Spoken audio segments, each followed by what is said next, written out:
So this is your mirror camera.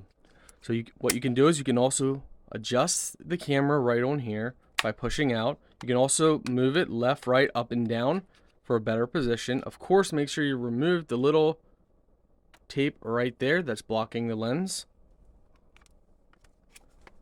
You have your power on and off on the bottom, TF card slot on the top here, as well as GPS slot, AV, and USB for power.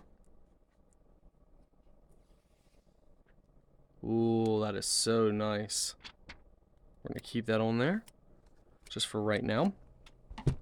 How this works is very simple. You take these little rubber pieces, and what you're going to do is you're going to place one of them under here and just pull and leave it like that for now. Doing this a while. Now, let's pretend my hand is the mirror. What you do is you take this and you wrap it around your stock mirror, and then once you wrap it around, place it underneath here and just simply pull. So your mirror is going to be there, and you just pull up, and that's going to keep it on. And do the same for the other side, and that's going to strap it on to keep it in place.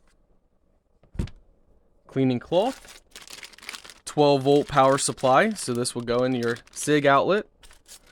Brackets, adapters, extra rubber bands, and of course your other cam. So you don't actually have to use this one if you don't want to, but they do give you a second for the backup cam.